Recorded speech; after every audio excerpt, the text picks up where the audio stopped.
वृंदावन में एक कोमल सुबह का आगमन होता है। यमुना की लहरें पहली किरणों में झिलमिलाती हैं, पक्षी चहचहाते हैं, गायें खेतों में विचरती हैं और एक मंद समीर फूलों तथा ताजा मथी हुई दही की सुगंध लेकर बहती है। यहाँ अनंत स्वयं एक नन्हे बालक की चंचल आंखों में छिपा है। अपने घर में यशोदा माखन मथना प्रारंभ करती हैं, अपने लाडले की अद्भुत लीलाओं पूतना, शकटासुर, तृणावर्त का गीत गुनगुनाते हुए। रस्सी का हर खिंचाव उनके हृदय में उसकी दिव्य चपलता की यादें जगा देता है।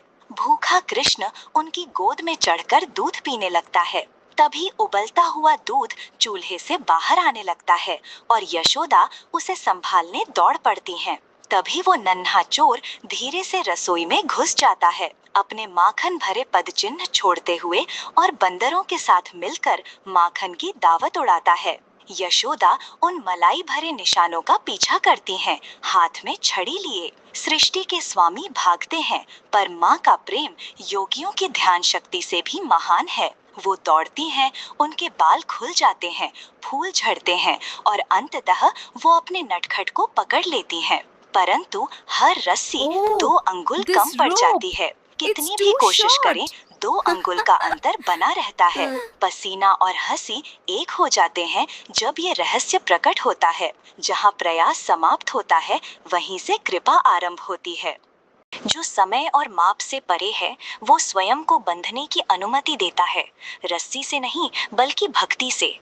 अनंत परमात्मा सहज प्रेम के आगे झुक जाता है, ऐसी कृपा दिखाते हुए जो ब्रह्मा, शिव और लक्ष्मी से भी परे है। क्षण भर के लिए बंधे हुए कृष्ण की दृष्टि 2 ऊंचे अर्जुन वृक्षों पर पड़ती है, जो कुबेर के शापित पुत्र थे। ओखल के साथ रेंगते हुए वे उनके बीच से निकलते हैं और एक दिव्य गर्जना के साथ वे वृक्ष गिर पड़ते हैं। प्रभु की कृपामयी दृष्टि से 2 दिव्य पुरुष प्रकट होते हैं, नलकुंवर और मणिग्रीव। धन और भोग में अंधे होकर महर्षि नारद की उपेक्षा कर बैठे।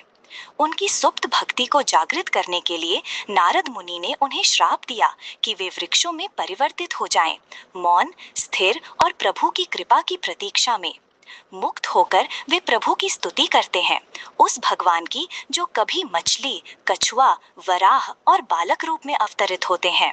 वे कहते हैं, न तर्क से, न ज्ञान से, बल्कि प्रेममयी सेवा से ही प्रभु प्रकट होते हैं और संपूर्ण लोगों को मंगलमय बनाते हैं। और नारद मुनि को धन्यवाद कहते हैं कि उनके श्राप के कारण ही वे तीनों लोक के स्वामी श्री कृष्ण का दर्शन कर पाए। ध्यान से सुनो, प्रभु केवल एक चीज चाहते हैं, हमारा प्रेम। न तो अनुष्ठान, न ही कठोर तपस्या, न ही पवित्र नदियों की यात्राएं।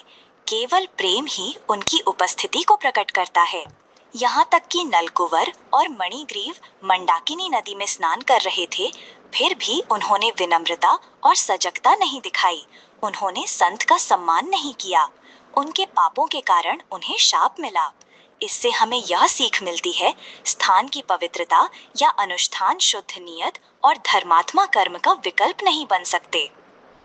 इस दामोदर महीने प्रेम और भक्ति के साथ घी का दीपक अर्पित करें। हरे कृष्ण।